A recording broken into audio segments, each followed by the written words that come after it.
Hello and welcome to RiseEye's YouTube channel. My name is Milan. Today I am going to discuss another important article from today's The Hindu newspaper. As you can see the article named Parliament Committee to Review NTA Reforms. अच्छा, ये वाला article हम लोग क्यों लिया? तो इसका PYQ reference से बाद देख लेते हैं। Which one of the following statements about the ethics committee in the Lok Sabha are correct? ये जो सवाल है एथिक्स कमेटी का लिखे, ये सवाल पूछा गया था 2024 प्रीलिम्स एग्जामिनेशन में। अभी ये क्यों पूछा गया था? क्योंकि 2023 दिसंबर में एक केस चल रहा था अगेंस्ट महुआ मोइत्रा के अगेंस्ट में, जो केस का नाम था कैश फॉर क्वेरी। और उसी को लेके जो एथिक्स कमेटी था वो बिठाया गया था पार्लियामेंट में, ताकि वो कंडक्ट हो सके जो भी प्रॉब्लम था उस टाइम पार्लियामेंट में चल रहा था। तो इसीलिए एथिक्स कमेटी न्यूज़ में था। एंड सिमिलर काइंडली जो अभी जो नीट जो पेपर लीक हुआ था, जो स्कैम हुआ पेपर लीक को लेके, उसी को लेके जो अपोजिशन पार्टीज है वो डिमांड कर रहे हैं कि एक कमेटी बिठाया जाए कि एनटीए को रिफॉर्म्स को लेके। So this all are the context. तो चलिए इस आर्टिकल के बारे में देखिए। यहाँ पर तो कुछ तो बहुत ज़्यादा कुछ लिखा है नहीं यहाँ पे। The parliamentary standing committee on education, women, children, youth and sports will on May 21 seek the views of the top education ministry officials on the NEET UG paper leak and reforms of the national testing agency. बस इतना है, लेकिन हम लोग यहाँ पे सब रुके नहीं रहेंगे। We will go to the deep drive so that, जैसे कि 2023 में एथिक्स कमेटी भी ऐसे ही न्यूज़ में था, लेकिन यूपीएससी पूछ लिया ना सवाल एथिक्स कमेटी के बारे में। तो ऐसे ही हम लोग थोड़ा सा देख लेंगे कमेटी है क्या और इम्पोर्टेंट इन्फॉर्मेशन। तो हम लोग इसमें बहुत ज़्यादा टाइम नहीं लेंगे, तो देख लेते हैं क्या रेलिवेंस जो ऑलरेडी बोल चुका हूँ कि ये PYQ में ऑलरेडी पूछ चुका है। Similar kind of committee already पूछ चुका है, ये रेलिवेंस है। कॉन्टेक्स्ट बोल दिया कि ये पेपर जो लीक हुआ था नीट पेपर लीक, उसी के बारे में ये कॉन्टेक्स्ट है। नेक्स्ट हम लोग क्या जानेंगे कि about the parliamentary committee, next about department related standing committee and next about NTA. तो चलिए एक एक करके स्टार्ट करते हैं। Understanding parliamentary committees. Parliamentary committees होता क्या? देखिए, ये जो कमिटीज होता है, ये जो मेंबर्स होता है पार्लियामेंट से इलेक्टेड होता है या तो अपॉइंटेड होता है, अपॉइंटेड और elected, to scrutinize legislation, review government budget and investigate specific policy issues. अब इसका कॉन्स्टिट्यूशनल बैकअप क्या है ना? Article 105 and 118।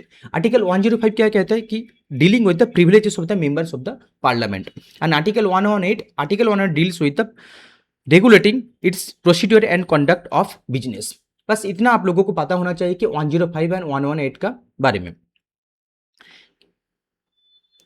Then before going to the next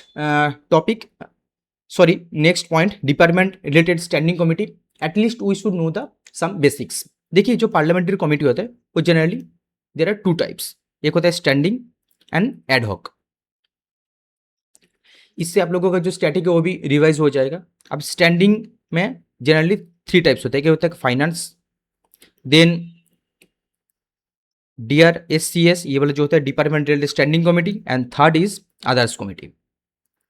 ad hoc, इसमें भी बहुत सारे कमिटीज होता है जो डिफरेंट सेक्टर के बारे में, लेकिन इसके साथ इसका एक पार्टिकुलर डिफरेंस है स्टैंडिंग के साथ एडहॉक के साथ। क्यों? What is the main difference? The difference is the this is the permanent in nature,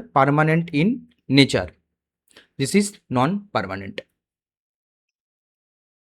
That is the main difference you should know.